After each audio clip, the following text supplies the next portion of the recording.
Okay, welcome back to Daily Driven Alpha. Been a while since we've put some posts up, but we finally managed to get back to the project shed. And the job that we're looking at today is refurbishing the door hinges for the 67 GT Veloce coupe.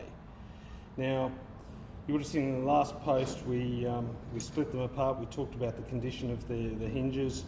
You'll notice that we pulled the pins out, and you can see here that these are pretty corroded. They've got bends in them, and that's from doors sagging, over time. So they needed to be replaced, and we've got our little hinge kits from Classic Alfa in the UK. They finally arrived. And you can see that nice brass bushing, and the pins are lovely as well, so that goes together really nicely. Now compare that to what was factory standard, same pins. You can see that the actual knurling on the end of the pin from the factory was a lot finer, a nicer piece of engineering than the replacement ones, but these aren't too bad. They're quite aggressive, these splines here, and they'll grip into the door hinge aluminium nicely. But you can see a good result. Compare the bushes that were in the doors. You can see that these were pretty torn up. That one actually came out and gives you an idea of what they originally were like. You'll see that the actual diameter of the nylon bush is slightly wider than the brass bush, but other than that, they pretty much do the job. They are a good replacement. They look good.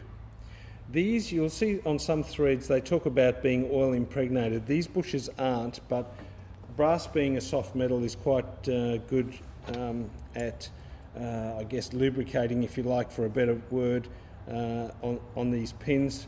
We'll still put a little bit of lubrication in when we put them together. So what we'll do is I'll just show you quickly where we're at. Obviously the hinges that we started tidying up, still got to clean some of this paint off by hand where we couldn't get in with the rotating brush for the bench machine, but we've done a little bit today on this one here, cleaned that up by hand, and that's come up really nicely. So at first we were a little concerned that these hinges themselves had excessive play, and we were worried that these had been spread apart, and that would be an issue for us.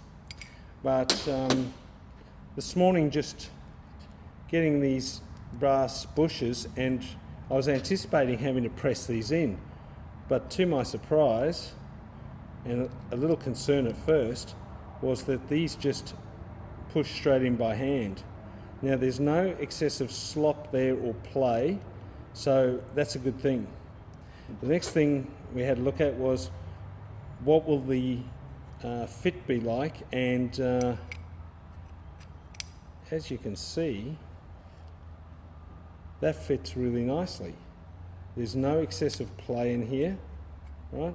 We haven't got any excessive movement or slop. A little tiny bit there.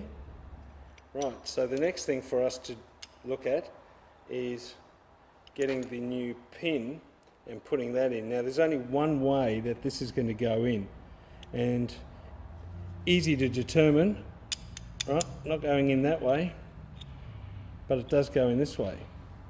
So we just drop that in there, and we're anticipating having to press this in and punch it in, but once again, without even lubrication, this is going in just by hand, and then we'll drive that down into the hinge so that that grips. But you'll see now that this hinge is moving quite nicely. We haven't got any excessive slop or play. It's quite firm, but with a bit of lubrication, that'll be lovely. So very happy with that, and we'll see how the rest goes. So for us today, the rest of the work will be to do the top hinges as well, pull them apart, clean them up, look to put the bushing in, check to make sure that that's okay. One thing I will say is there has been some discussion on some of the threads where people have talked about how they manage some of the issues that may be in here. If the hinge has, if the nylon bush has disappeared over time, and this has become ovalled out, I think that's going to be a real problem for you. I don't know whether you can solve that apart from maybe getting a replacement hinge from classic Alfa, because this material is very soft, and I think the repair, unless you're very good at welding with aluminium, I would be cautious about trying to reuse it. Also, there's been some discussion around these particular holes and whether or not you can chase or drill this out. Same with bushing or material stuck in here. I would be very cautious about doing that. Very soft material. Once you take material away from this, your whole hinge is compromised. Obviously with your hinges, you need to make sure that these are square and flat, and we've got a steel bench here that we use, and in the initial phases we noticed that there was a gap. These hinges had slightly bent, they'd sort of come up a little bit, and so we used a little bit of a gentle heat gun on them and a rubber mallet, being very, very careful on how we did it, and we gently tapped and bent the hinge straight again.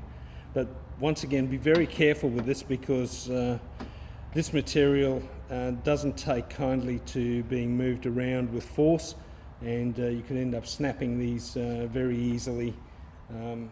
But we found that we managed to do that okay with a bit of care. So that's our mission today.